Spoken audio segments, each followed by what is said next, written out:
আসসালামু আলাইকুম। শিরোনামে আমন্ত্রণ জানাচ্ছি আমি জসিন্তা জিলিয়া। দেশের সার্বিক বন্যা পরিস্থিতির কিছুটা উন্নতি হচ্ছে, তবে দুর্গত এলাকায় দেখা দিয়েছে পানিবাহিত নানা রোগ। এছাড়া ত্রাণ নিয়ে সমন্বয়হীনতারও রয়েছে অভিযোগ। পানি নিষ্কাশন ব্যবস্থার ত্রুটির কারণে অনেক স্থান থেকে ধীর গতিতে নামছে বানের পানি। প্রবল বর্ষণ ও উজানের ঢলে চাঁদপুরে ৬ উপজেলার সার্বিক বন্যা পরিস্থিতি এখনও উন্নতি হয়নি। বানের পানিতে নতুন করে সদর ও কচুয়া উপজেলার বেশ কিছু এলাকায় প্লাবিত হয়েছে। জেলা প্রায় ৩ লাখ মানুষ পানিবন্দী হয়ে মানবেতর জীবনযাপন করছেন।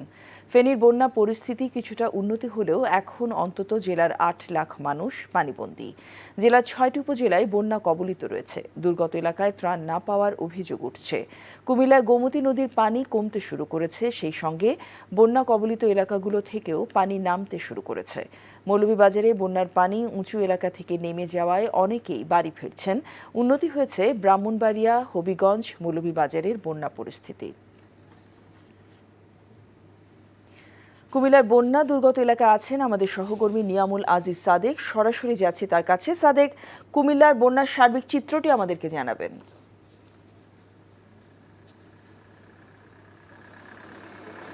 কুমিল্লার সার্বিক চিত্র আপনি কিছুক্ষণ আগে বলেছেন পানি কমতে শুরু করেছে, তবে যে বিষয়টি এখনও আশঙ্কাজনক রয়েছে সেটি হচ্ছে যে আপনি পিছনে নিশ্চয়ই দেখতে পাচ্ছেন সেনাবাহিনীর তত্ত্বাবধানে একটি বাঁধ মেরামতের কাজ চলছে। এই বাঁধটি কিন্তু ফাটল দেখা দিয়েছে। এটির নাম হচ্ছে আমতলী এলাকা, যেটি গোমতীর পাড়ে অবস্থিত এবং সদর উপজেলায় অবস্থিত। এখানে শুধুমাত্র সেনাবাহিনী যে তা নয়, সেনাবাহিনীর সাথে যে বেসামরিক যে বাহিনী রয়েছে, যে মানুষগুলো রয়েছে, তারাও কিন্তু তাদেরকে সহযোগিতা করছেন। কারণ এই জায়গাটি যদি ভেঙে যায় সেক্ষেত্রে পাশে কিন্তু ক্যান্টনমেন্ট রয়েছে, পুরো জায়গাটি কিন্তু তলিয়ে যাবে।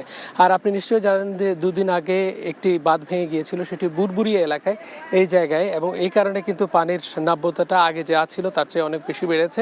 আমরা এখন দাঁড়িয়ে আছি আরও ১০ কিলোমিটার দূরে কিন্তু ত্রিপুরার যে টুম্বুর বাঁধ, যেটি জলাধার খুলে দেওয়া হয়েছে, সেই জলাধার থেকে এখন পর্যন্ত পানি নেমে আসছে বলে স্থানীয়রা আমাদেরকে জানিয়েছেন। এর বাইরে জেলা প্রশাসক জানিয়েছে যে ১০ লাখ মানুষ এখন পর্যন্ত পানিবন্দী। দুর্গম এলাকায় যেখানে এখন পর্যন্ত ঠিকমতো ত্রাণ পৌঁছেনি বলে অভিযোগ আছে, সেটি হচ্ছে বুড়িচং এবং ব্রাহ্মণপাড়া। এই দুটি উপজেলার প্রত্যন্ত যে গ্রামগুলো আছে সেখানে এখন পর্যন্ত ত্রাণ পৌঁছায়নি, বিশুদ্ধ খাবার পানির সংকট আছে। মোটামুটি এ ছিল আপডেট এই কুমিল্লা জেলার। জানছিলাম কুমিল্লা জেলার বন্যা পরিস্থিতির খবর। বৈষম্য বিরোধী ছাত্র আন্দোলনে সাভারে ঢাকা কমার্স কলেজের শিক্ষার্থী আব্দুল আহাদ সৈকত হত্যার ঘটনায় ক্ষমতাচ্যুত প্রধানমন্ত্রী শেখ হাসিনা সহ ৪২৬ জনকে আসামি করে মামলা দায়ের করা হয়েছে। সকালে বাদী হয়ে সাভার মডেল থানায় মামলাটি দায়ের করেন নিহত সৈকতের বাবা নজরুল ইসলাম।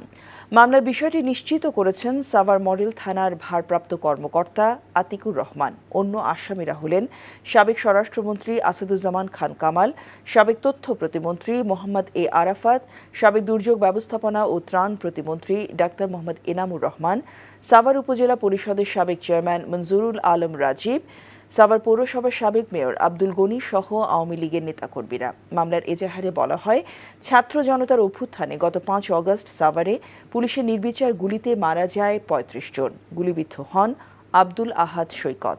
হাসপাতালে নেয়ার পর মারা যান তিনি। শিরোনাম এটুকুই। এই খবরের ভিডিও সহ আপডেট জানতে ভিজিট করুন এনটিভি অনলাইন www.ntvbd.com।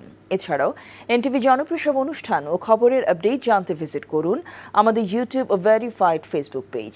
১২টায় মধ্যাহ্নের খবর দেখার আমন্ত্রণ রইল। সবাইকে ধন্যবাদ।